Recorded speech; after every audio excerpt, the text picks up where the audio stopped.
Welcome to our Planning Commission meeting, Planning and Transportation Commission meeting on April 26th. Ms. Secretary, will you please open or take roll call? Chair Alchick. Present. Commissioner Gordius. Present. Commissioner Lowing. Present. Commissioner Monk. Present. Commissioner Rosenblum. Present. Commissioner Suma. Present. Vice Chair Waldfogel. Present. All present. Thank you. Why don't we, do we have any speaker cards for oral communications? Individuals want to speak on any topic of their choosing? Okay, we do not have any, so I will move on. Are there any agenda changes, additions, and deletions? Nope. Okay, then why don't we begin with the Assistant Director's report? Sure, and I just have one thing to report, and that is the parcel map that the Planning Commission, Planning and Transportation Commission looked at regarding the Bowman School at 689 Arostadero. That's going to go to the City Council on May 8th. And if there's interest in commission representation at that meeting, that would be Commissioner Gordius to represent the commission. And so that's the only announcement I have. Okay, so I think it's worth noting that our next meeting is a joint meeting with City Council on May 8th. Thank you. That's also on May 8th, so I guess you'll all be in attendance for that.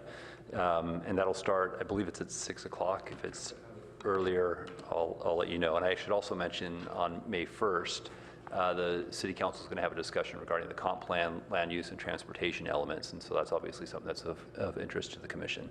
That's going to be on May 1st. Okay, and I'll just provide a little background on the joint session. In anticipation of the joint session, Asher and I met with the mayor and vice mayor to discuss possible agenda topics, and we did create an outline and we sent it to them. And I think, are you creating a report about that, or does that not get circulated? Yeah. Very briefly, it's everything you said, but the short title, not the expanded explanation. Right. Yeah. Right. Okay. Anyway, so you'll see that obviously ahead of that meeting, and hopefully we'll have a really informative and efficient hour-long session with them. Yeah. Is there anything you need help preparing? In the past, I know that we've done different things, but like I think in the past we've had a memo from the commission on everything that was accomplished that was split. The work was split on those things among us. This time, do you need any help, or are you guys covering it? No, it's true. So typically in the past, these meetings have taken place towards the end of the calendar year, and the outgoing chair would typically put together a memo detailing everything that the commission accomplished during that year.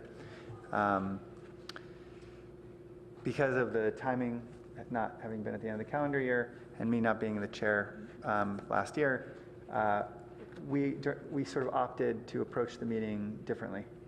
We're going to talk a lot about the future as opposed to the past, and ways to accomplish some of our big priorities over the next year, and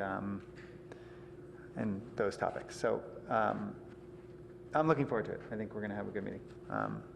And so that's all I want to say about that.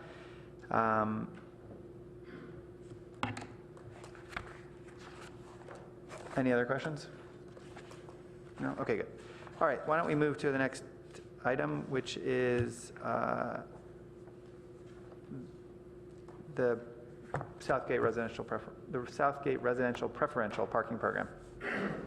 Great, thank you, Chair. And I'll just introduce Philip Cami. He's joined our city about a month ago and is already wading into the very complex and interesting topic of parking management here in the city of Palo Alto. So he's here to present tonight's item on the Southgate RPP, and I'm sure you're going to enjoy it.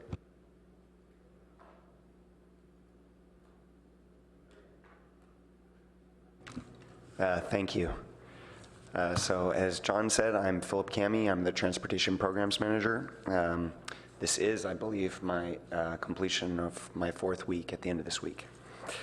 And he's already picked up the requisite stress and fatigue cold that comes along with the first month of employment. So the Southgate Residential Preferential Parking Program. If I can get it to go to the next slide. All right. So this program was modeled after the other RPP programs, using the same administrative guidelines, and the resolution was modeled after it.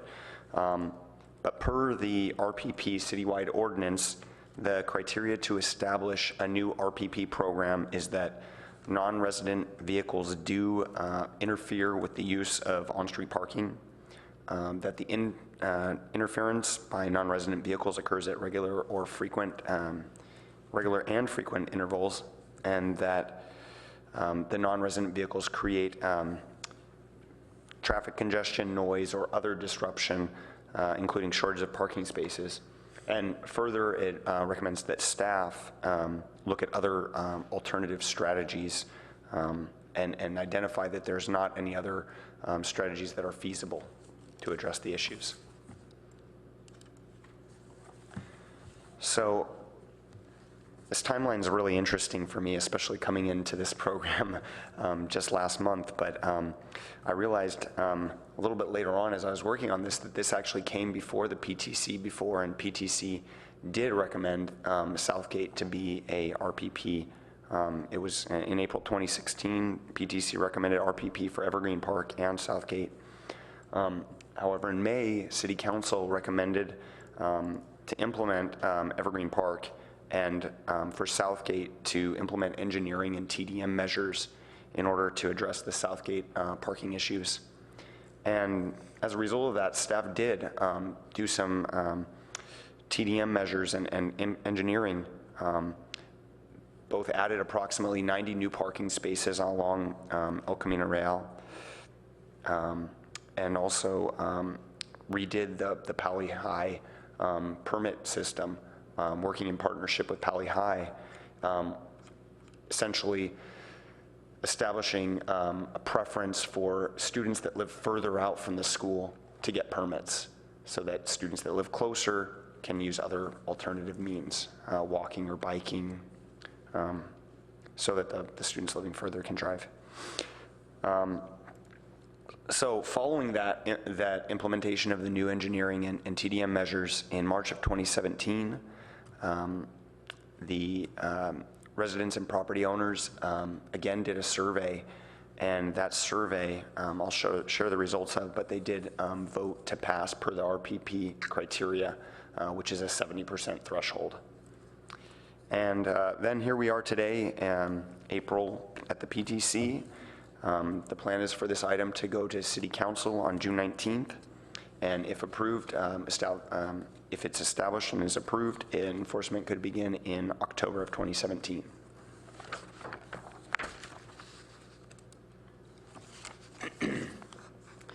So for the parking occupancy study, the study reviews 3 different times: morning, afternoon, and evening.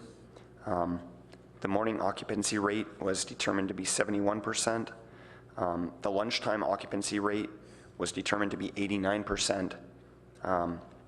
And 85% is typically the standard threshold that we use for best practices to determine. Now, this is for downtown areas typically, but 85% usually means that there's not necessarily a parking spot on every curb, on every corner.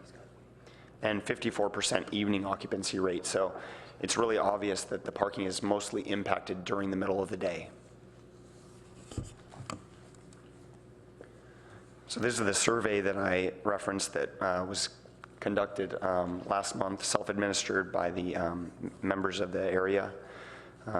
Staff mailed out 232 surveys, and we received 128 surveys back, which is approximately 55%.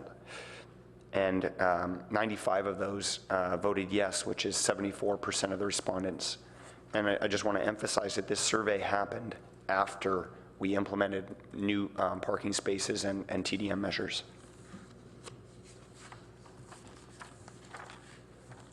So I'll get into the draft program design.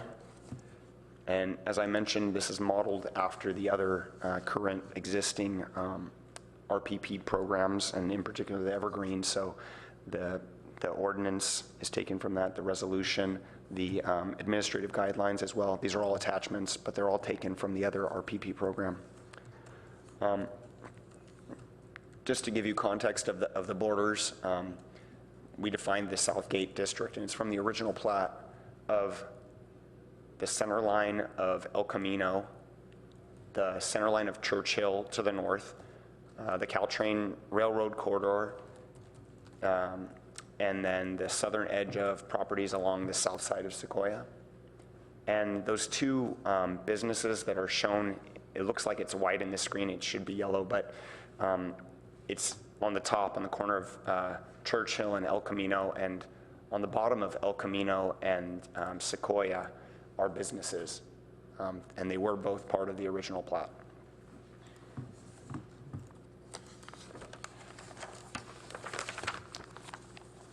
So the program, and this is where I have to correct something in the staff report, on page 6 of your report, which is enforcement hours. It says that the program would be Monday through Friday from 8 a.m. to 6 p.m. That's incorrect and inconsistent with the resolution in the report. It would be 8 to 5 p.m.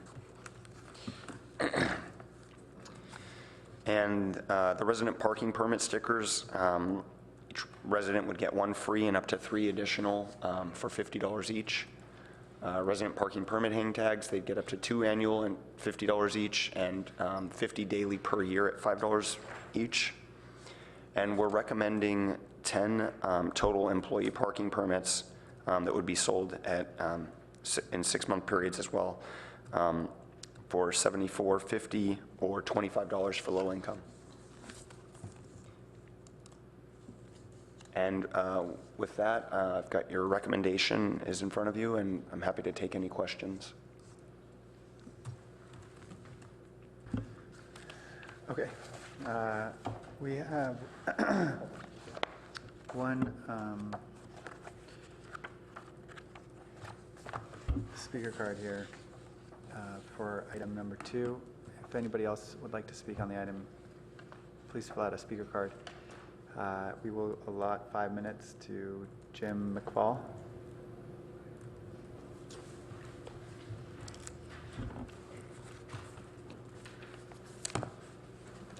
Good evening.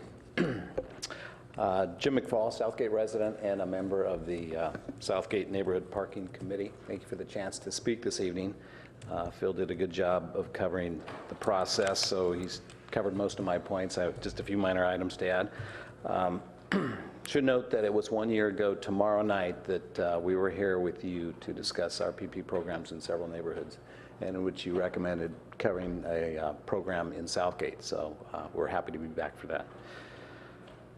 We started working with staff over 2 years ago on the process, and at that time we had a survey done for ourselves for the neighborhood, and 95% of the people surveyed supported approaching the city for an RPP program. And as you heard tonight with the survey that staff did last month, we had a 74% supporting percentage by neighbors who responded, which, as far as I'm aware, is quite a bit higher than any other neighborhood that's received a RPP program so far in Palo Alto. A couple of comments about the neighborhood. It's very geographically distinct. It's defined by the streets that he mentioned in Caltrain. And one of the defining characteristics is the narrowness of the streets. All the streets are 24 feet wide or less, with one exception. And so the point there is when cars park on both sides of the streets, they become virtually or realistically one-way streets. And so that exacerbates congestion and traffic. And we also have the Castellea Bike Boulevard that goes right through the neighborhood. And so we've got lots of kids going to Palo biking and walking. And so it raises significant safety concerns. The neighborhood really was not designed in the 20s for anywhere close to double-loaded or double-parked streets. And so that really was the genesis for concerns raised by neighbors over the recent years. I'd also note that at your meeting in January, where you discussed the Evergreen Park RPP program, commission members did discuss what's going to happen with cars parking in that area, particularly on the north end of Evergreen Park along Park Boulevard. And it was noted by, I think, several of you that it was very likely those cars were going to migrate to Southgate. We agree entirely with that. And in addition, Palo continues to grow. They're looking to add another 300 students over the next several years. And as well as I'm sure you know, Stanford is planning to grow over 2 million square feet of new building area as well as 3,100 housing units. So there's going to be continual pressure over the next several decades for parking and traffic and resulting in congestion. So I think staff has done a great job of covering the issues in the staff report, and I strongly encourage the commission to implement the Southgate RPP program. Thank you.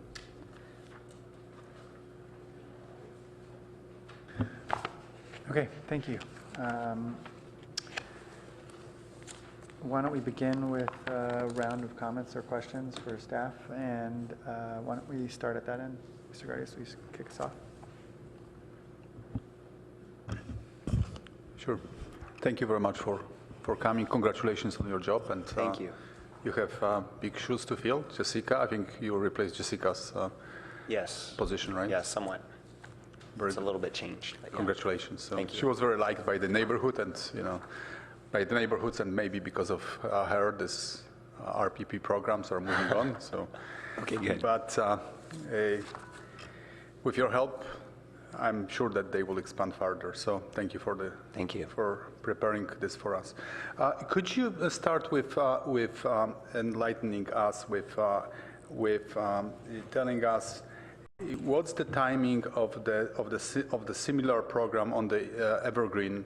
In the Evergreen Pub, because I think it's going to be key. We just heard that cars, once they are pretty much banned from Southgate, they may move to the other neighborhood or maybe across the railroad tracks. That's another possibility. So I would like to understand what's the prospective timing of the pilot or implementation on Evergreen. And because from my perspective, I probably would like to see them at the same time. Yeah. So let's start with this, and I have other questions. Thank Sure. Unfortunately, I think probably my guess is that was staff's initial plan was to have them go at the same time, which is why last April you heard both of the programs at the same time. Unfortunately, we're currently signing for Evergreen and Mayfield. So that signage is getting put up currently and is set to go into enforcement in early May. So unfortunately, they are not going to happen at the same time unless this can happen overnight. Yeah. So Evergreen will be enforced once this one is piloted. So pretty much there may be opposite effect, right? So Evergreen will be already RPP. Yes. So those cars out of Evergreen may move eventually to this area. Yeah, that is possible. Okay, so that's the risk. Are there any other risk of having them not time at the same moment? Yeah, I'm not sure if there's other risks other than them just continuing to be impacted in the manner that they believe they are. They self-selected to do this at their request after we did make modifications. So I believe they feel that they are currently impacted by both Palo and Stanford parking. And I would anticipate that there'd be impact from the Evergreen RPP program in this area. Okay, so let me just run by some couple of other questions by you. So in the staff report, and let me direct you to the right paragraph. So this is the same page 6 that you referred to before, and paragraph is parking, occupancy, and supply. You're providing us with the numbers. And then at the prior meetings, I was always asking about the numbers, and I was recommending to build a balance sheet of the assets and then liabilities. So assets would be pretty much areas of the neighborhood from the perspective maybe of attractiveness, and then see who's parking at those places. So here, what you're saying is that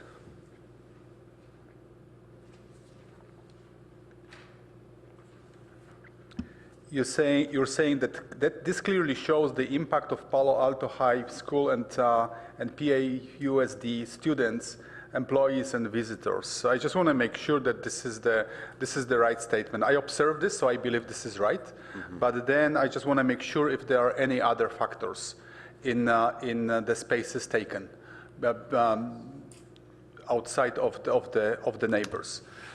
The reason is like this because I would like to understand once this will be implemented, then pretty much we will have ability to award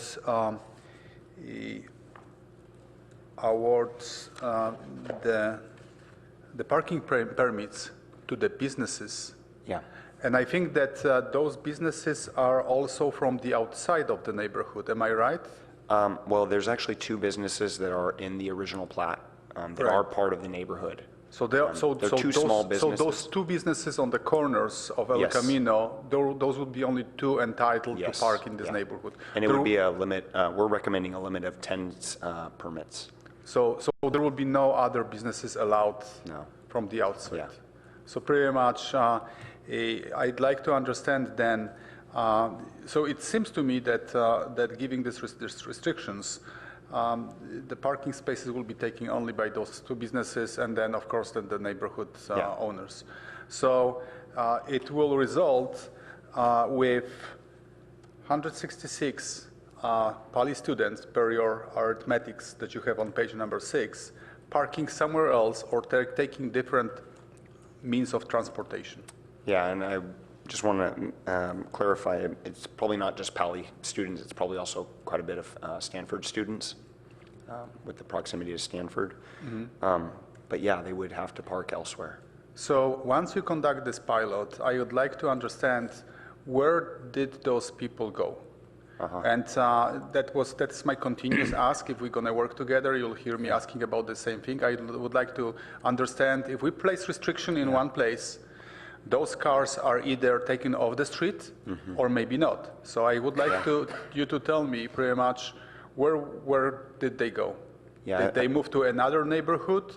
Did they move to Stanford? The people Yeah. started taking buses. So I know that it may not be precise, but probably some good observation may provide the right result. Yeah, I think we can at least pull some inferences from maybe we see higher ridership in transit, or maybe Stanford tells us that there's more permits being sold on their campus. Yes, but there is also a possibility that old Palo Alto may become the secondary parking ground. Right. Well, we could see another neighborhood get impacted. Yes. So I would like to make sure that pretty much your observation includes this 166 Pali students and Palo Alto Unified School District and other visitors. Yeah. Where would they be going to? Yeah. Okay, so that's my ask to you. So once you're going to come back to us in a year or so, please tell us what happened with those cars. Another item I would like to ask you, is I'd like to understand the cost. I know that there is a comment in this staff report that you are still looking at the cost. But what we talked at one of the prior meetings about understanding of the true cost, and I did somewhere analysis, and hold on a second, let me see, maybe I can just get to them.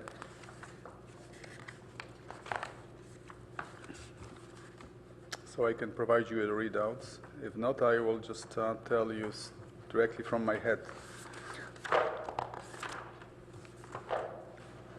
So I think that you have 478 parking spaces, and then based on your observation, there is 258 that are local.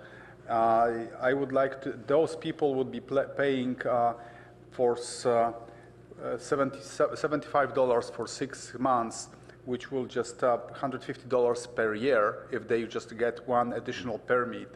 And when I did the calculations, which I unfortunately don't have in front of me, it was around few $20,000. And I just eyeballed and I said, okay, probably fully burdened cost to service this RPP is going to be $50,000. So just, we are $25,000 short, and then probably similar result maybe in other RPPs. So I'd like to understand the impact of the cost. Yeah. So when you're going to visit us, please just provide this, how much this is under. And we would like to also understand, or I would like to understand, how much it would take to break it even. Okay. Would we need to increase the fee for the annual parking permit, or just take some other measures? Thank you. Yeah, thank you. Okay, good report, very thorough. And I take it from your comments that there are really no substantive changes from the last RPP. That's correct. So the only major change is from 6 p.m., and that's why the report changed, actually. Originally, Evergreen was to 5 p.m. as well, and it was later changed to 6 p.m. This one is the opposite. It really should be 5 p.m. That was what the neighborhood requested. Okay, on packet page 8, where you're talking about the cost for each of these things, was this also identical to the last one, or were there any changes based on neighborhood, or?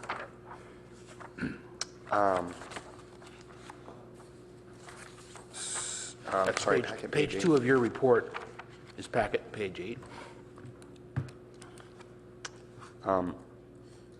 I believe that these are the same costs as the other program, but I'm sorry that I cannot tell you definitively. As well as the on number of annual permits and things like that?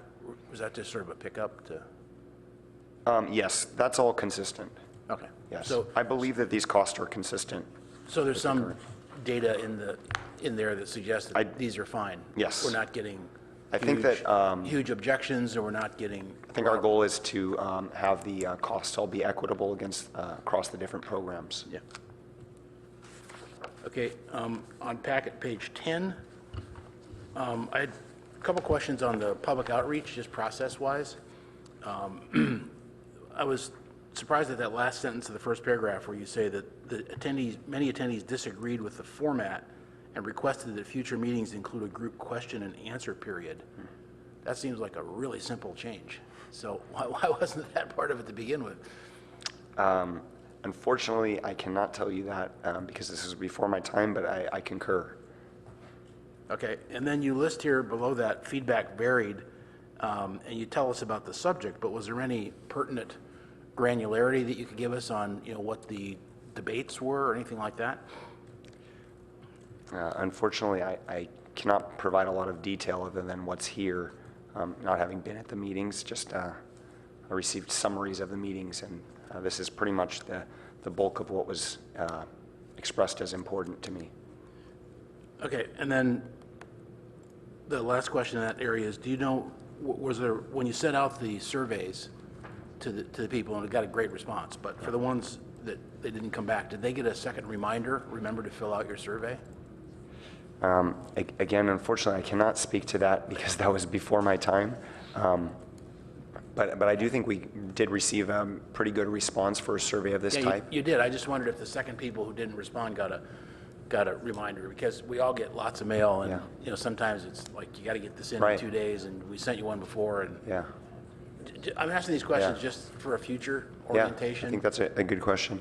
I'll add that there is an opt-out procedure. So if this neighborhood so desired to opt out of this program at a future date, they would need to get 50 plus 1% of their residents to petition, and they could opt out of the program if they at such a time decided it was not necessary. Yeah. Yeah, you can see the tone of my comments is just to make sure that they have every chance to Yes. vote on things, and every Yeah. chance to give us feedback, like, please take some questions at the end. I think specifically this neighborhood had a lot of time to prepare for this coming because they had requested it over a year ago, then voted for it. And I'm sorry, I don't have the survey results from that original survey, but then were notified that a year later that this would be coming. Okay. On packet page 16, you're listing it as 2A. The trial period is to be reevaluated after 1 year. At least in this document, I didn't see that there was a list of criteria that are going to be evaluated to see if it's a success or failure, one of which would be my colleague's comment on Yeah. impact on other neighborhoods, but it could be, what's the definition of success here, or what do we have to change if we get, quote, negative feedback? Right, yeah, I definitely agree with that. We would want your feedback on what, defines success. We also want to hear what how the residents feel about it, and also the people that are not able to park in that area now. So I think that's a very salient point. But does the city have a list right now, maybe from one of the prior ones? That I cannot speak to. Sorry. Okay. Sorry about that. Well, I'm sure Jonathan's listening too, so figure that out. Was that? I heard the response. You guys are all talking like you have attorneys sitting next to you saying you can't talk about it. I know. I get to do this. I don't see any attorneys around. Well, a lot of Self-selecting out. attorneys up here. But I will tell you that there's definitely criteria that I'd want to look for. And, one of those is just the visual. Go out there and see what's the street look like now. And go out and see the neighborhoods surrounding and see what does it look like now. But then there's also the consideration of the members of the public and what their desires are. So I think probably, it might require another public workshop or going out and getting into the community and talking to them about the impacts, talking to Palo, talking to Stanford to find out how it's impacted them. Yeah, so just in general with these things, if you're coming back and say, hey, it was a great success because, what do you fill in the blanks with? What do we see? And visuals are great. I mean, can't beat your eyes, but if there's any data, that's even better. So Yes. I think that's it. Yep, that's all. Thank you.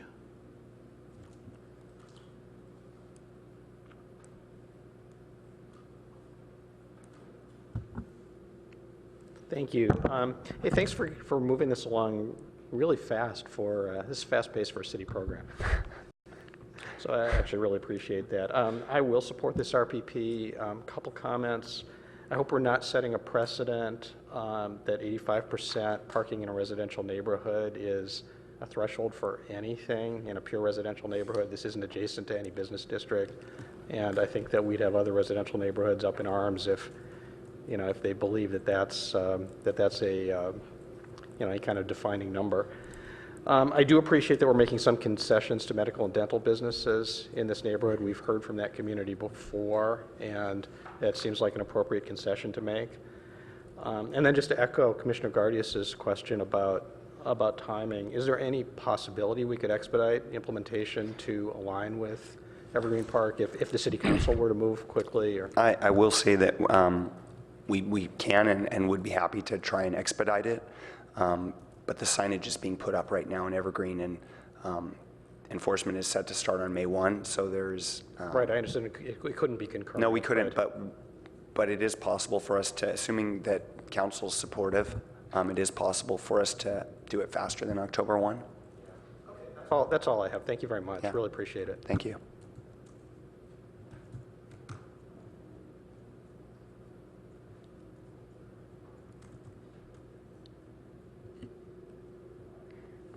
Thank you, Assistant Director Late and Mr. County, for your presentation today, and to the community members that came out and spoke on behalf of this RPP program. So maintaining our neighborhood integrity is something that I support. I myself live in the downtown district that has the RPP program in place. I think that it has a lot of merit to it, and it's an important program, particularly in the neighborhood that I live. And but it's not without flaws that we'll get into in a little bit. And I just want to make sure that the residents really know what they're getting into in promoting this program for themselves. Not living in a commercial district, I can see that there's different requirements or different interests that are at play here. From what I understand, these are residents who live in the neighborhood is characterized by narrow streets, and I have experienced those streets myself visiting people that live in that area, and I appreciate exactly what's going on those streets. And it's difficult for folks to even get in and out of their own driveways, because if a car's parked across the street, they can't even get in and out sometimes. So, but does that apply to the entire area that we're referring to? I think it applies to maybe 2 or 3 of the streets. I don't know if limiting it to certain streets would make a difference or not, and if it's going to then cause overspill onto other neighboring streets. So it's a little bit of a complex issue, but I do appreciate the issue that you're dealing with.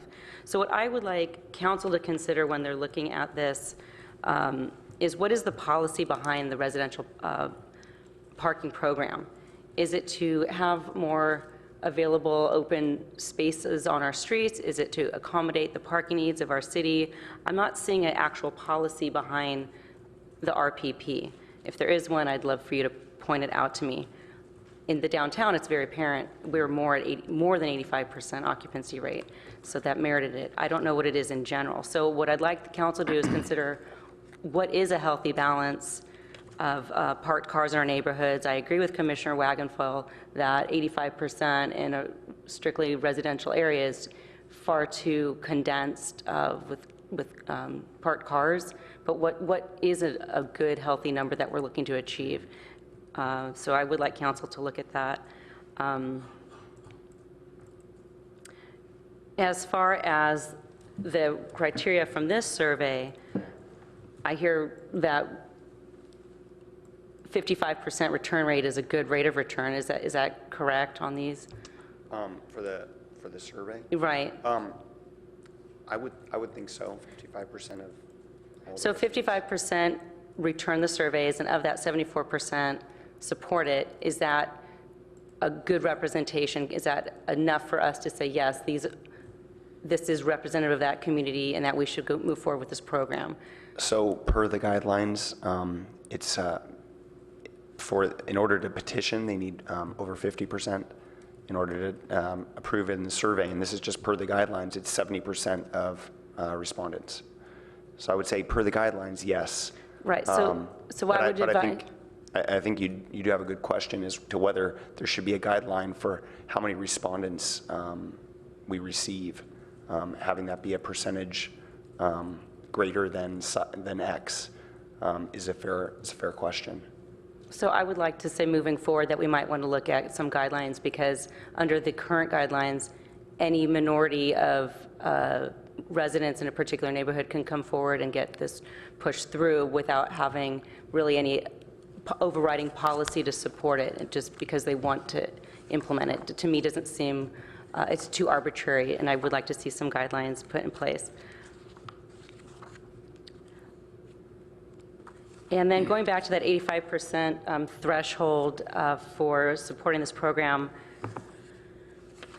and we're understanding that it's in this area, the biggest issue is in the daytime hours by the students from Palo, also them loitering, causing other issues as well. So it's not just the 85 plus, there's just other issues associated with who actually is parking there.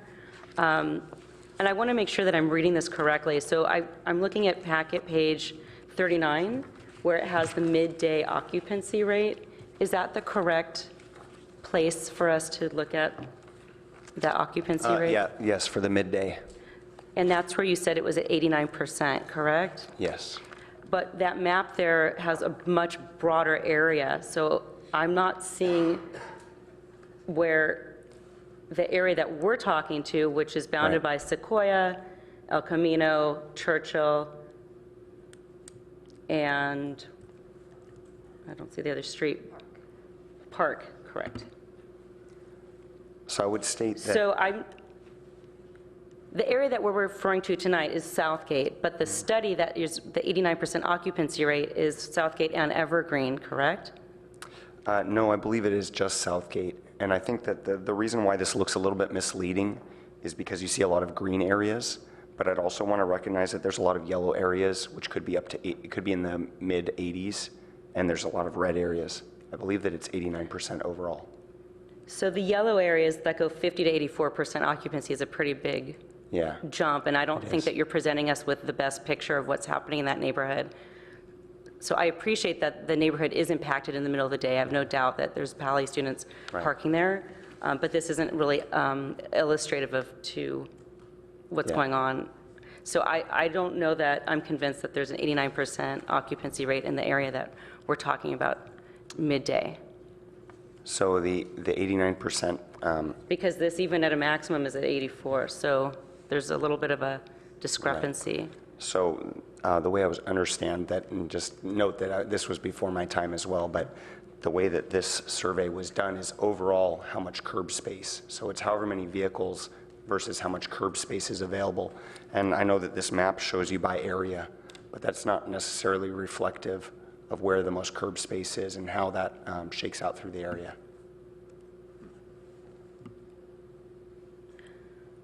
When you bring this to council, I think getting more clarity on the 12, are you planning on doing another study before this goes to council? This is the study we're relying on? No, I don't believe we're planning So if on there's doing any way another that you study. could clarify, looking back at your data, that 12 to 2 p.m. occupancy rate, Yeah. and really let them know what's happening on which streets, I think would be really helpful. Yeah, I agree.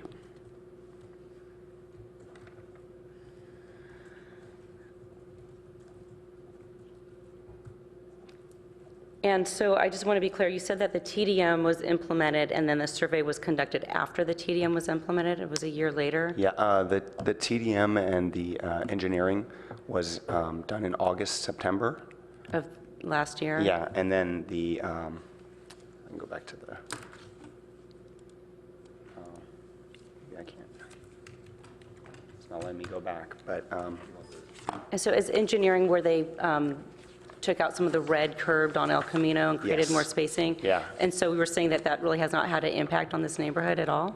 I would say that, now first I have to note that the occupancy study was done before that.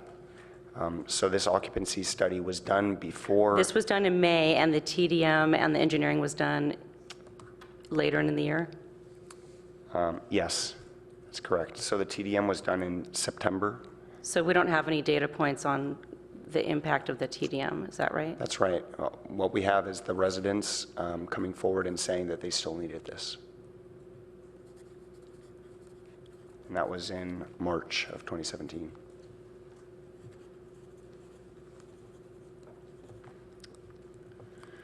If I could, the one earlier question you had about impacts, I'm just assuming that what you were saying is the impacts if we were to implement RPP in some of the areas, potentially the red areas or the yellow areas.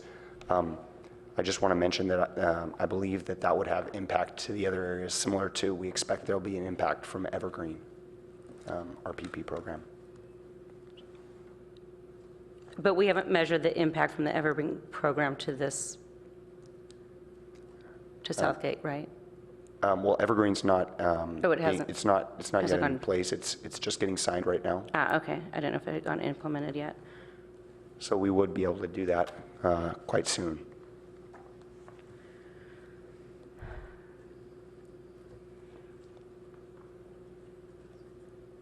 So do we have any idea what this program will cost to implement and what type of revenue we can expect to generate to have it sustain itself?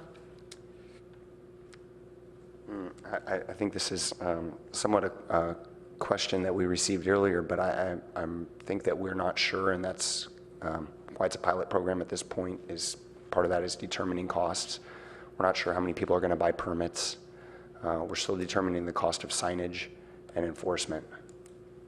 So I think when this goes to council, it would be helpful for them to know what it costs for all the signage, for the enforcement, the contractors,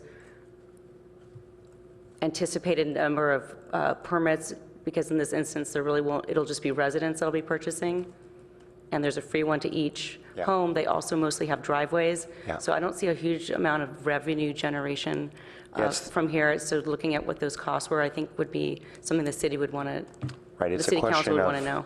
do they just take the free permit and then park in their driveway? Do they buy multiple permits and plan on parking on the streets? Do they buy visitor permits? Do we sell 10 employee permits that we're allotting? Right. Those are all the questions that we have, and really would establish the impact. So I think just coming up with some figures of a range and then just looking at the Yeah. overall cost. And then lastly, I wanted to advocate for the 8 to 5 program. As you had mentioned, it was different in here. I understand that 2 hours is kind of the standard. I just want to point out to the residents that I do live in this area, and most likely you have friends that come. They always are there for 2 hours and 10 minutes. It is really prohibitive. I don't know where people stand on that. I don't know if it's enforceable to do 3 hours or something like that, but just please be aware that if you're not planning on buying a permit or having permits, the 2 hours can get quite cumbersome because you can't just move your car across the street or to another block. You have to move it out of the zone. Yeah. So that is something that you just really need to be aware of. And I don't know if, as a community, we want to look at a different policy to the zone policy and just moving it across the block or not, but it could be a bit of a challenge. So just be aware of that with anyone who comes to service your home or overnight guests or to come visit you. Because at $5 a day, it does add up when you have family or friends coming and visiting. I'd also like to suggest to council to consider more conformity with all the other programs. This one is $50. I understand that might be going up to $75. Downtown is $50. College Terrace is $40. Crescent Park pays $100. They all have different time zones, so I would like council to come up with some sort of decision on whether or not they want to look at each neighborhood individually and respect their unique characteristics, or if they want to have a broader policy and bring all the programs a little bit more conformity citywide. So depending on which way they want to go, something they should take a decision on. Yeah, I concur with that. I think we'd like to see more equivalent programs across the board. Okay, and then finally, my last comment, I do want to see this as a pilot program that after a year, that it's very well noted to all the residents that after 1 year, it's over. And if there's any changes that they're informed of it. We were not communicated that well within our downtown program that it finished and we're now on to a permanent program.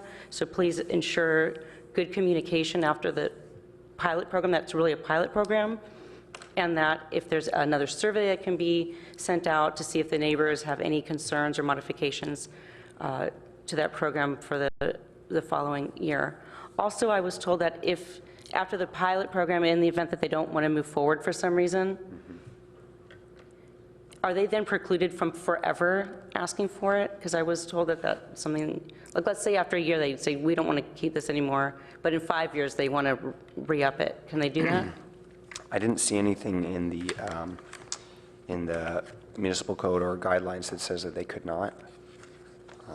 Okay. Unless, All right. Thank you so much. yeah.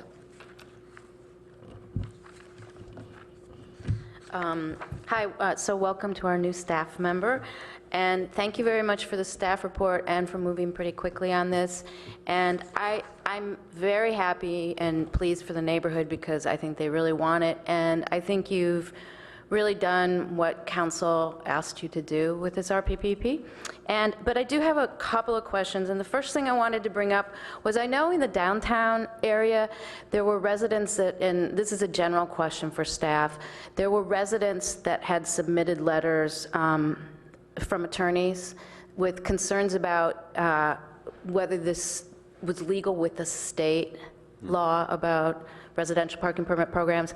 And I hadn't ever heard about what happened about that, but I just wanted to get reassurance and clarification that whether the staff was concerned at all about the position that those attorneys took. This is something that our office reviewed at the time, and we were comfortable with the program that the city was going forward with. Okay, thank you. So a few things. I understand that the ordinance, the citywide residential ordinance, does allow for customization for different neighborhoods, which so I understand it's written that way. I'm a little concerned that somehow this creates a bit, some neighbors' hoods are kind of winners and some are kind of losers. So that's just a little concern of mine. And then, let's see. I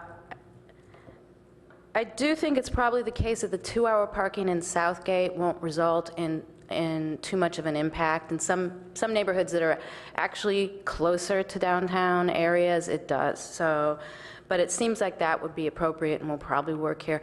I share some of the concerns of my colleagues, especially I think 85% block coverage is a little bit high for a residential neighborhood. So, and then the rest of my questions are about the two businesses. I note that those are zoned differently. They're RM15. So I don't know the history of how they became medical, but I am a little concerned about what would happen in the future if they, so I don't know if they were grandfathered in as medical or if they have a conditional use permit that would affect any future uses there, and whether the 10 permits, does that mean if the one business shows up first, they can take all 10, or does each business get 5? That seemed kind of like it might become problematic. And then I didn't see much analysis, or maybe any analysis, of how completely parked those buildings are now. They both have pretty big parking lots. So if you could clarify how that's going to work with 5 and 5, or if one could get all 10, which doesn't quite seem fair. How in the future, if the use changes, we would address that. And I'm assuming that the Southgate permits will be marked like SG or something, so I'm assuming that they wouldn't be able to park with a permit in Evergreen. I'm sure that they're marked differently or something, just visually. That's correct. Okay. And then, let's see. Yeah, so, and why is the rate so, this is my other question, I just didn't know this. Why is the rate so different than downtown? I believe we are planning to make all of the rates consistent, as mentioned previously, and a couple times. I think that we are planning on making the rates consistent. Okay, I think it has to do with trying to right-size the ship, if you would. Yeah. Okay. And if I can, to your earlier question about the employers, we actually don't anticipate that we're going to sell out the employer permits. We're really anticipating that as you mentioned, they both have their own parking lots. And we really don't, they're very small businesses. One's a plastic surgery clinic and one's an IVF clinic. We really don't think that they're going to have a lot of employees that cannot park in their lots and that are needing to use the employer permits. But we do want to keep it available for them. Okay, but is it going to be 5 and 5 for each business respectively, or? I don't believe that has been defined. I think that is something that could be approached if there was a concern of actually impacting it, but we don't anticipate that we're actually going to even sell them out. Okay, and so since that zone is not zoned for medical office, in the future, so do you know the answer to the question about whether it's a CUP or if it's grandfathered in, and if it could change to a more intense use, which might result in the nearest by neighbors having a real density problem with 2-hour parking? So I don't know if there's a CUP or any kind of entitlement, and I'm kind of poking around now to see what I can find out about that property. But as far as a non-conforming use, let's assume that it's a legal non-conforming use.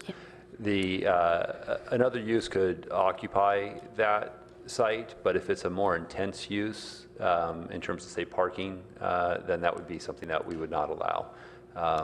But we would allow uses to swap out as long as they had a similar parking requirement or less. Okay, so in other words, it couldn't someday become a densely occupied software company or something?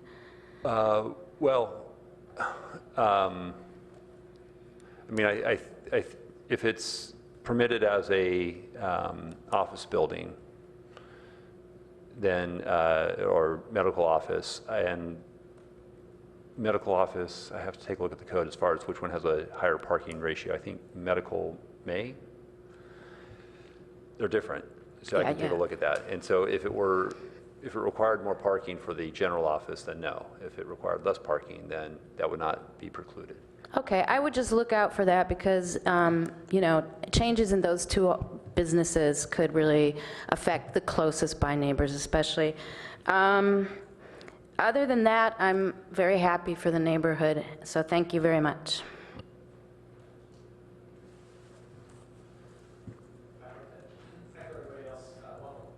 Thank you. Such an important thing.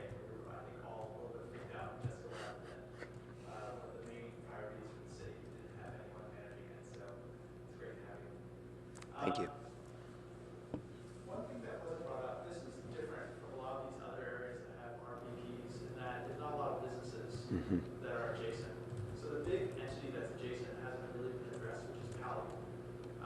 So to what extent did you guys have, this may have predated you, but I assume because it's coming here tonight, this was something that came up, were there discussions with Palo?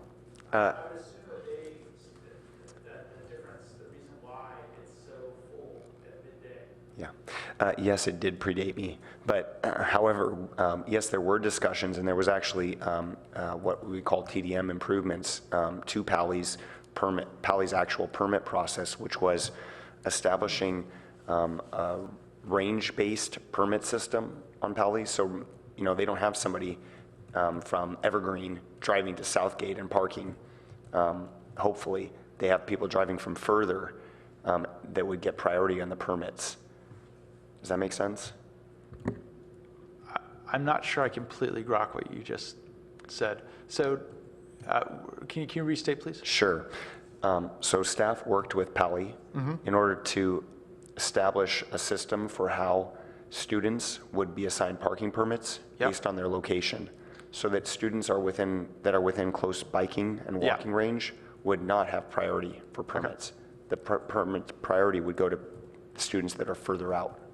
And so now that this is about to become probably a reality, my guess is, I am in support of this, I'll just say, and my guess is that because we've already seen this once and we supported it, that we will also support it again. Has Palo expressed concerns about, obviously some portion of either students or parents, staff are parking in this neighborhood, and now they've implemented some TDM measures. So has there been follow-up with them after they've implemented these TDM measures, and is there any concern or consternation that this is coming into effect? Unfortunately, I cannot speak to that, but I do know that we do have regular discussions with Pally, in particular about walking and biking. We have Safe Routes to School team that actually coordinates quite a bit with them on helping their students and making sure there's safe walking and biking paths to their school. So that is a focus. But I can't speak to whether the TDM effort, they've seen an impact that's alleviated all of their concerns with students parking there. But I do want to add that we really think that it's not just Pally students parking in this area. We also think it's Stanford students that are avoiding paying the permit price. And by the way, my question is more, I think that we owe it to the neighbors to have the discussion, let them know this is taking place, and get the reaction. That should be part of the package that goes to council. In the case of Pally, they should have sufficient parking for their staff, for example. If their students live too close to get a permit, I don't think they should be parking in the neighborhood, for example. I think the parents, if there's a 2-hour limit, while I agree that 2-hour limits can be harsh, I think it's sufficient. But I do think they're a major entity and the neighbor, and they're probably the source of some of this traffic. So both Stanford and Pally need to be clearly informed that this is coming down the road, and that should be included in the council package, just the communications and if there's been any response. My next area kind of reflects a couple of comments that were already made, but I think the package should include learnings, in particular from the downtown RPP. And the reason I say downtown RPP was there was a lot of thought that was put into the mix of businesses and residents. There's been some time to collect dissatisfaction. So for example, I live also in the downtown RPP area. To me, the streets are now easy to park on. It's been great for me. Sometimes people complain that their visitors have been ticketed. There are people who are doing work in our neighborhood that get ticketed, so I feel badly. The folks that come and do clean water monitoring at the stream that goes through our neighborhood now are getting ticketed, and that's terrible. They're a nonprofit. Things like that, just things where the everyday life is disrupted more than some people thought it might have been. And so you do have neighbors grumbling like, geez, I didn't think that now my mother gets ticketed every time she comes here and I always forget, and so things do go wrong. And so I think as part of the package should be an attempt to consolidate learnings, and we should get better at this each time we go. And so the package doesn't include that. And to the response about we don't know what the cost will be or the revenue will be, we should know the cost and revenue right now of the downtown RPP. So that should be included. And then people can do the math themselves and they can scale it based on the size of this. So I don't think that's a good answer. I think that we have enough data right now because we have these programs implemented that you should at least include that. You know, we're going to be losing money on each of these as they're currently priced. And so the city should know how much money we're losing. And then finally, there was a little bit of discussion on what the goals should be. So what does success look like? And for me personally, I may be a little different from others up here on a couple of dimensions, but I'll just say Southgate's a little different. Its streets are much narrower. And so to me, there's a safety issue in Southgate that is not as apparent in other places, especially because it is a bike route. And so it's very narrow. And so success to me is probably some kind of safety dimension, but I'm not going to be able to be that helpful around how to define it. But some capacity that's probably lower than other neighborhoods, capacity utilization that's probably lower than other neighborhoods. However, in general, I do support the Donald Shoup golden rule that 85% capacity is what you want to have a situation where on every block face, there's an empty space. And so you don't want to have people circling around the block. You don't want to have people that are simply unable to park anywhere near their place of residence. However, I also don't think that the goal is streets clear of cars. And so Donald Shoup has done a lot of research in this area. He is America's expert on parking programs. And I think we would do well to follow a lot of his recommendations. And you know, the golden rule is 85%. And so I think it's stood the places that have implemented his philosophies quite well. But in this case, I would say it's a bit different. It is so narrow that there's something, it's not just an issue of people not finding parking, it's an issue of just basic safety and getting around. So I'm not sure if that's helpful, but I would say this neighborhood's goal should be lower than probably other neighborhoods with standard street width. Those are all of my questions and comments. Like I said, I think this package is quite good. I would just say before it goes to council, I think you owe them some comparative data, and you probably owe them the feedback that you've gotten from the neighbors, so Palo and Stanford. Okay, thank you. I have a few questions and comments. I'll start with the businesses. I think it seems like we've chosen an arbitrary number. And I would suggest that we look at this from the perspective of the landowner as opposed to the business user. Figure out what are the, and this might be sort of more applicable to the planning staff, but figure out what are the, what would be the requirements for parking based on any of the applicable uses under our current zoning for that property. And then if the property is underparked, then sort of see what that number is.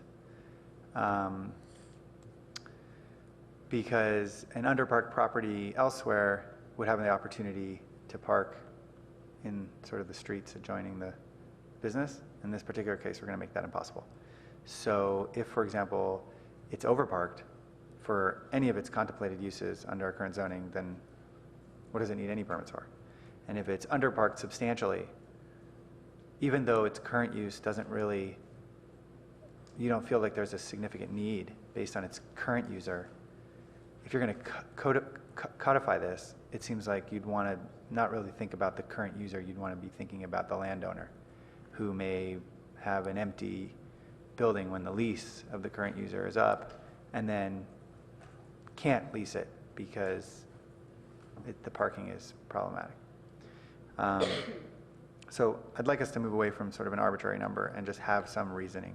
I would recommend, I would support an amendment if we're looking at the recommendation that's in front of us as is. I would sort of support an amendment to having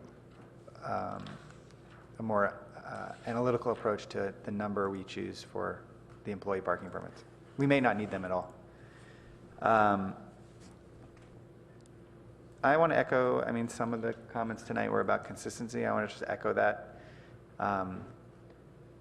In addition to the inconsistencies in cost, is the Evergreen neighborhood, are dwelling units in the Evergreen neighborhood, do they also have the opportunity for 6 permits? Yes. The And then how's that? permit distribution is the same. And how is that, and what is that in the downtown RPP? I'm sorry, I'm not sure. Offhand, I believe it's the same. Is it 6? Okay. And then, I don't know about, I think Crescent Park is like 2, but it's a slightly different program, but. Yeah, the no overnight parking program is the one that's different. Yeah. Yeah.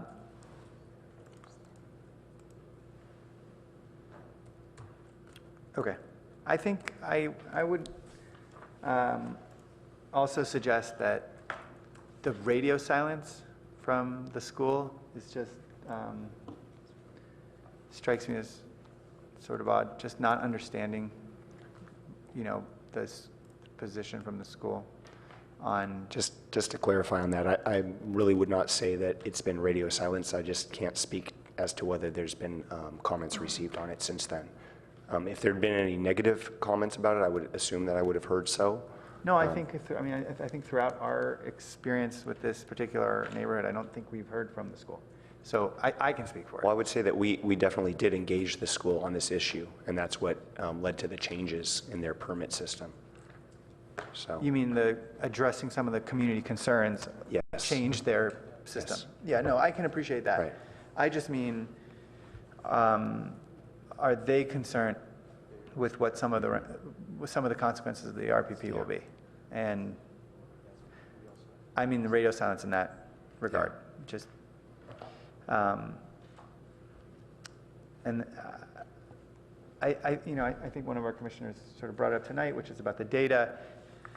And I would agree. I don't know that these color charts are helpful. I think you have the data, so Yeah. you could easily actually include a percentage on the block. Yep. So for example, if, let's just take 12 to 2. So if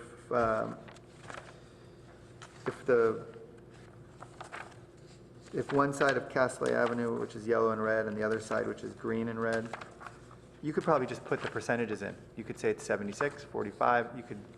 That might be more helpful. And this might just be me, but I'm not that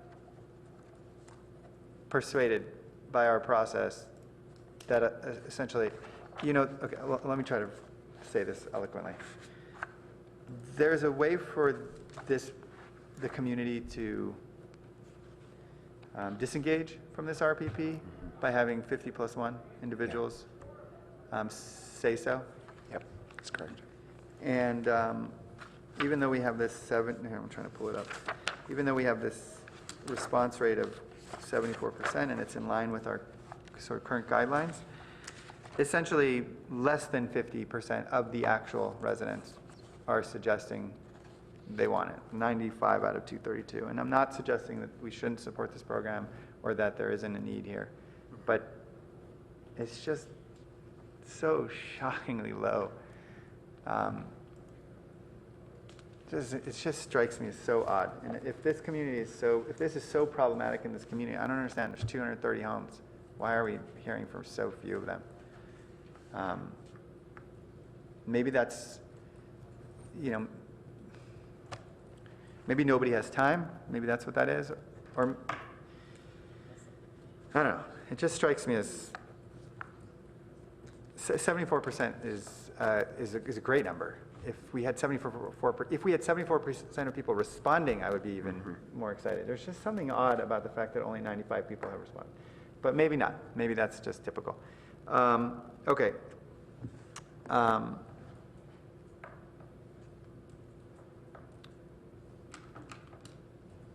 I'll just say one more thing, and this applies, I think, to the timeline, essentially. I remember when we went over this, I think at our last meeting when we suggested that this was a zone that should move forward with an RPP, it was basically in light of the fact that we strongly encouraged one in Evergreen. And there was this notion that we anticipated that the, I guess, southern blocks of the Southgate area would probably be impacted once the Evergreen got started.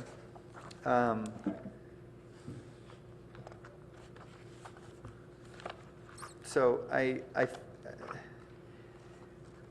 guess what I'm trying to say is I find the data that we're using to sort of create, I think when you, in my opinion, when you approach the city council with the numbers, I think that there should be an asterisk around your data for two reasons. Number one, it likely would have been much different if Evergreen was already in play. Yep.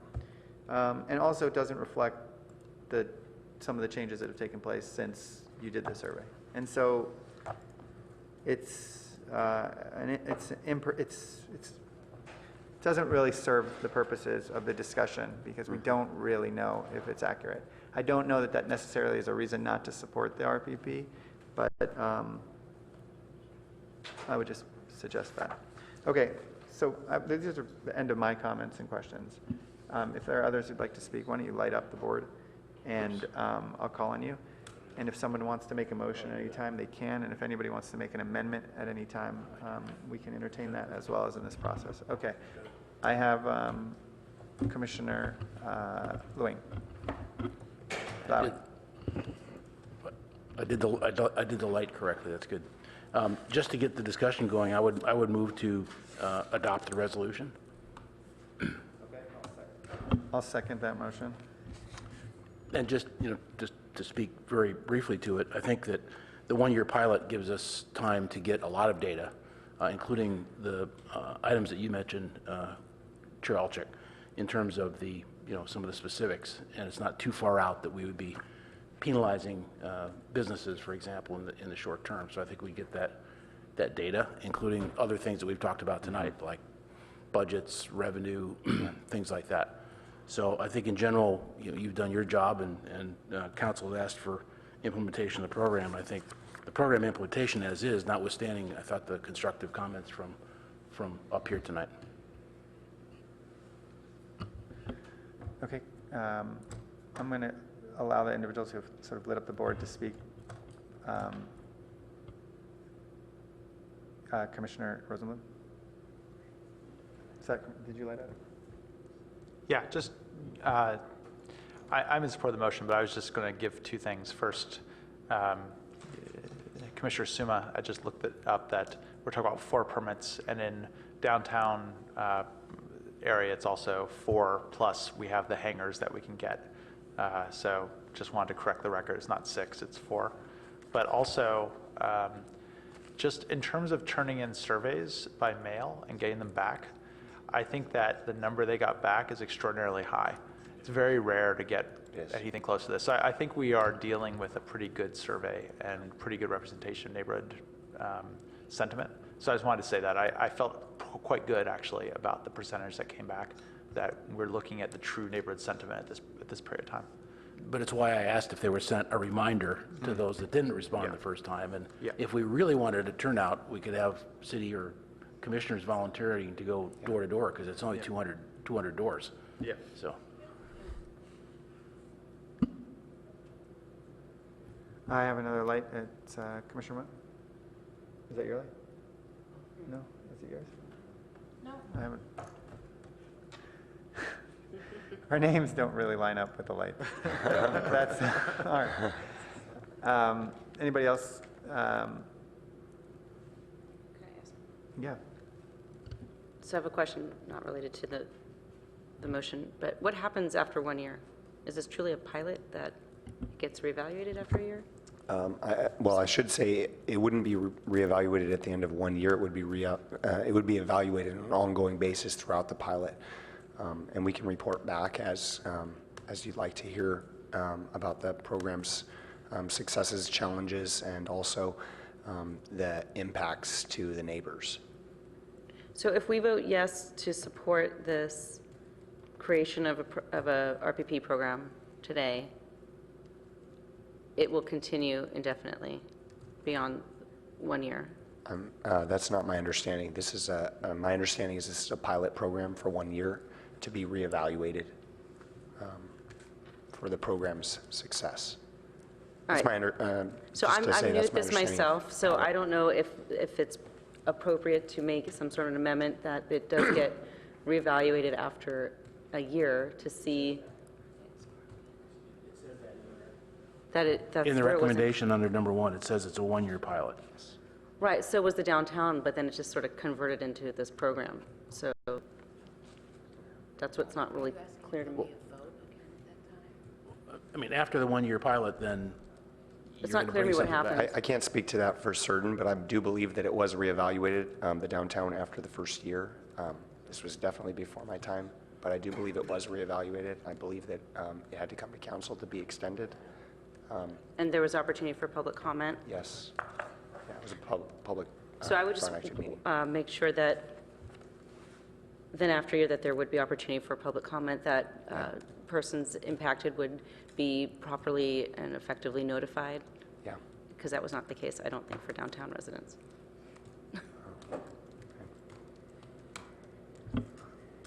Okay, I'd like to make an amendment, and I'd prefer if you treat it as an unfriendly, so we could just quickly get it out of the way if there's support for it or not, which would be that we revise the recommended program to reflect a more analytical review of the employee parking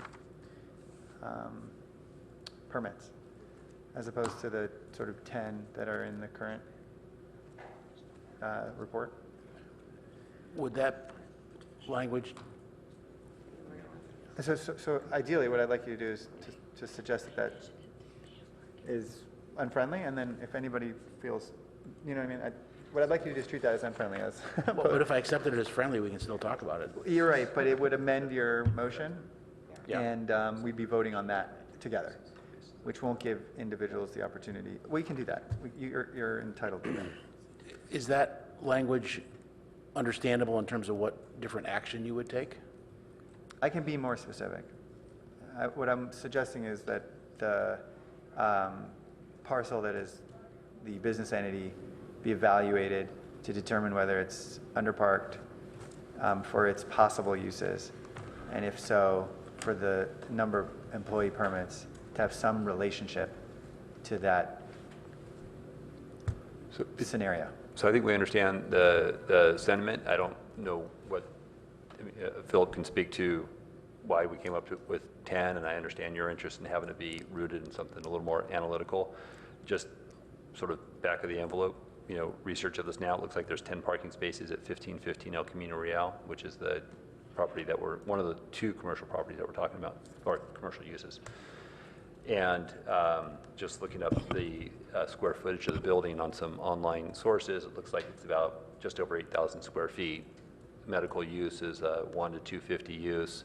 That has a requirement of 32 parking spaces for that building for the uses that are there now. I mean, this is back of the envelope stuff, no floor plans, Right. details. And if there's 10 on site, there's a deficiency of 22 parking spaces for that use.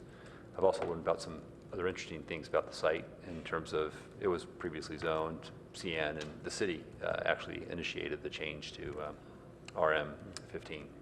So there's some interesting history with that. But so that's an example for the one. I haven't done any. I haven't looked at the other one.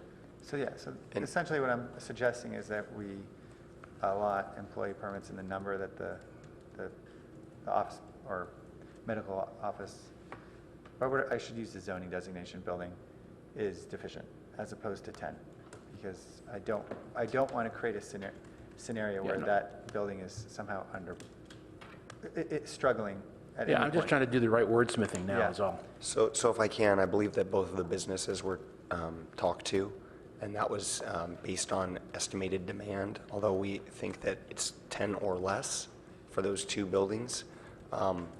And although I really cannot speak definitively on this, however, this is recommending 2% of the entire parking inventory for employees.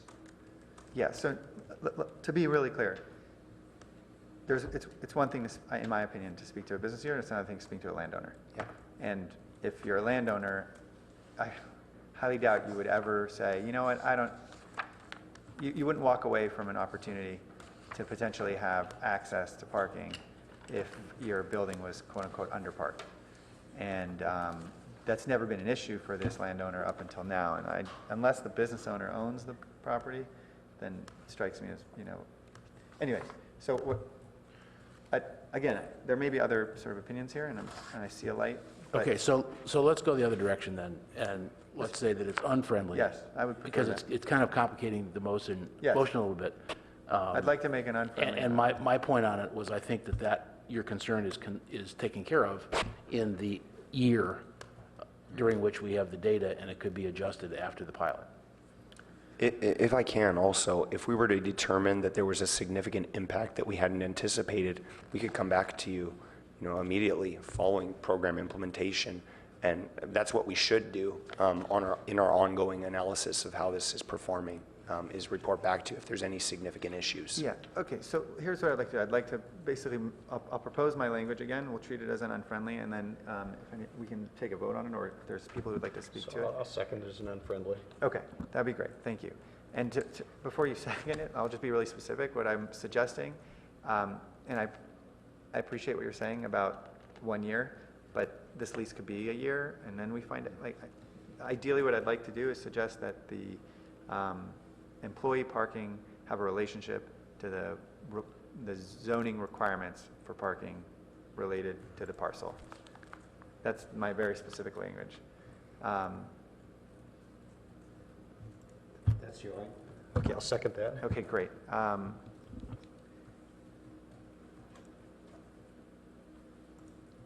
believe I have a light from Commissioner Suma?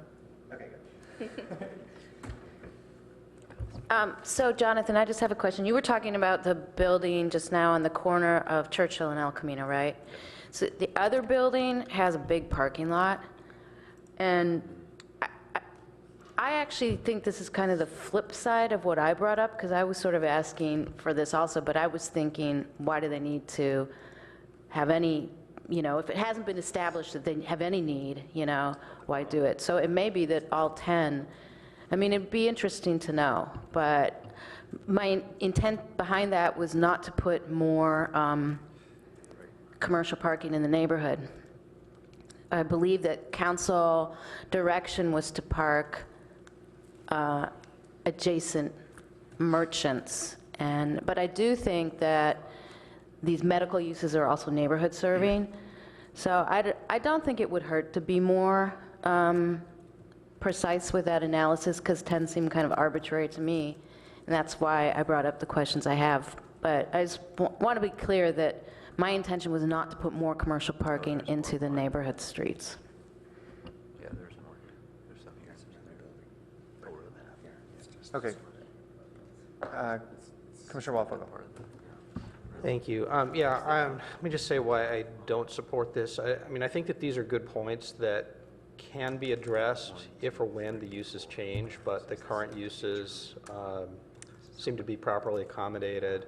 If some new development or some use were to change at this site, I could see a new discussion happening, but I just don't think we need to anticipate that today, because we just don't know what those other things might look like. Okay. If I can, the other clinic, which is the IVF, it looks like they have 5 parking spaces within their lot. There's a separate building, which is actually not considered part of this district, that's on the corner that has a larger lot. Yeah. They're designed Okay. the same, but they're different properties. So just to be clear, I'm not suggesting more or less parking. I'm just suggesting that the approach to those parking permits have an evaluation that's based on what our city would require that particular zone parcel to have, which could very likely be underparked. Okay, I don't want to keep speaking to it. I'd rather just put it to a vote. So I'm going to just safely assume that you all know what we're voting on. This is the amendment, the unfriendly amendment. All those in favor of this unfriendly amendment, please raise your hand. Okay. All those. I'm going to vote with you. I think that's Okay. All right. All those opposed? All right. The nays have it. Okay. then let's move forward with our current motion. All those in favor of moving forward with the recommendation as written in the staff packet, please raise your hand. That is, and all those opposed? Okay, we have 6 in favor and 1 dissenting. Would you care to speak to your dissent? So I do want to support this motion. I think this neighborhood is in dire need of some way to address the congestion on the streets and the parking. As I said, I've been there myself, and it is incredibly difficult to get in and out of driveways and to navigate those the narrow streets. Also, having a bike lane there and having it as a bike boulevard, it's important to have a program in place. I don't know that this is the answer to those problems, and not having any insight as to what effect the TDM and the engineering has had leaves me with a question as to what is the occupancy rates that we're looking at, because what we were provided with was done months prior to that, and so we don't have data points to really know what's happening currently or since the TDM was done. So as much as I do think this neighborhood does need a program, I don't know if it needs it on every street or if there's an alternative solution that I'd like to see help this neighborhood navigate its parking problems a little bit more easily. Okay, thank you. For the purposes of clarity, the unfriendly amendment was supported by Chair Alchek and Commissioner Suma, and all the other commissioners opposed. And the motion was supported by all the commissioners with the exception of Commissioner Monk. Okay, just to clear, in case, I didn't call the names out, so there you go. Okay, that concludes agenda item number 2. I'd like to ask if anybody would like to make a motion to approve the draft minutes from the March 29th meeting. I'll make a motion. Second? Can I get a second? Thank you. All right. All those in favor of approving the draft, approving the minutes, please raise your hand. Okay, so it's unanimous. All right, that concludes our meeting. Are there any committee items in need of reporting? Just briefly, actually, the CAC did meet. It was our penultimate meeting. I was not there. I could not attend. But I understand that the recommendation to refer the implementation element to council was approved, and also the governance element, which the CAC didn't work on. It was written by staff. We have one more meeting, and then, staff will wrap it up in a bow for us. Okay, are there any commissioner questions, comments, or announcements?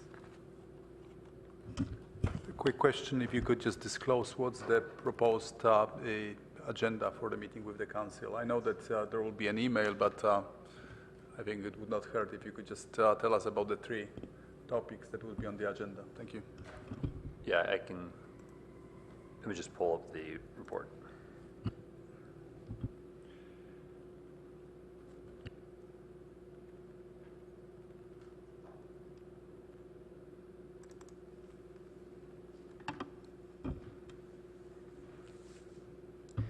Just to be clear, the agenda that we put together essentially reflects a discussion that Commissioner Waldfogel and I had with Vice Mayor Niss and Mayor Scharf, and then is essentially a summary of some of the points that we came up with. And is it unedited? Is that? No, well, you're about to hear. Okay, yeah, I don't know, so this is good news. You'll be surprised, maybe. But it's along the lines of, I believe, what was discussed. And it starts off with introduction. There's new, obviously, commissioners and council, so there's an introduction moment, which is expected to last, a few minutes. And then there's a council-led discussion on PTC priorities and the focus for 2017, and another discussion on the PTC process improvement opportunities. This is another council-led discussion. And it ends with a summary and conclusions. Hopefully the mayor will summarize sort of the essence of the conversation. So that's the topic. It's about an hour-long study session, so there's a lot to potentially talk about in that time. Any other comments, questions, announcements? All right. Oh, sorry. Yes, in the same regard. So in terms of the priorities for 2017, is there a list from either council side or from our commission side? I can respond to that. I think the objective was to give the council members the opportunity to articulate their perspectives on the priorities for 2017 to us. And in essence, giving us an opportunity to seek clarity during that council-led discussion if there was issues that they've identified. So for example, during our meeting with the leadership, they in essence can't develop the priorities without consulting all the council members. And so in the absence of having an actual meeting. So they could have a meeting and then they could bring those priorities and there would be a list to our meeting. But I believe that the objective is essentially to develop that list in a discussion format. So my sense is that Mayor Scharf has his own set of priorities, but other council members may also sort of voice some of their priorities in that discussion. And I'm hoping that we'll have the opportunity to ask questions of clarity or guidance if any of you feel like that would be helpful. I think they're allotting 30 minutes to the discussion on priorities, or 25 minutes on the discussion of priorities, and then 25 minutes on process improvement opportunities. Yes. So thank you. I think that if I may ask Jonathan, would it be possible that that staff giving the schema of the upcoming meeting, is it possible that staff could prepare its priorities? Can staff articulate priorities for 2017, or maybe even encroaching 2018? Is there would it be possible? And then circulate this to us, and of course share it with council. It would just give us opportunity to maybe use it in building our perspective, because your priorities would probably reflect your capabilities within you currently operate. All right, so I think that this is an opportunity to hear from council, what the council thinks the priorities ought to be for the PTC. We have our staff responsibilities that the council's asked us to put forth for the work program that we do. So I think it's a slightly different conversation.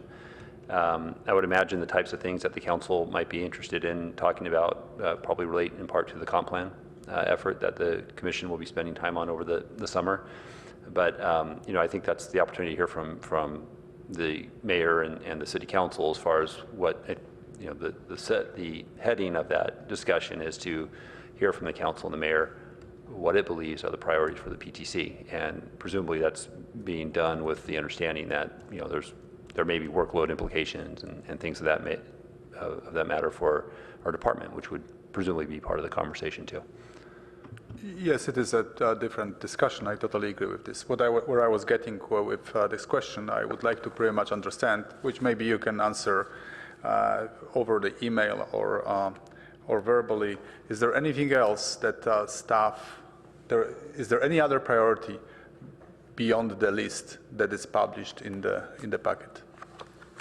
Yeah, I wouldn't necessarily call those all priorities. Those are a combination of, those are just work products that are coming to the commission. Yeah, there's a mountain of work that we're working on, whether it's the transportation division, our long-range planning program, and the current planning program, which is some of the stuff that you're seeing on that list. So, I don't know that I've received the latest feedback from the city council's retreat, where I think they talked about some of the priorities. But I can certainly have that conversation with Director Gittleman when she returns next week. Yes, if you could share it with us, if there is, of course, anything to share, that would just help us in preparation. Thank you. Okay, with that, I would like to conclude our April 26th meeting. The time is 7:47. Excuse me, 7:37. Thank you all for being here.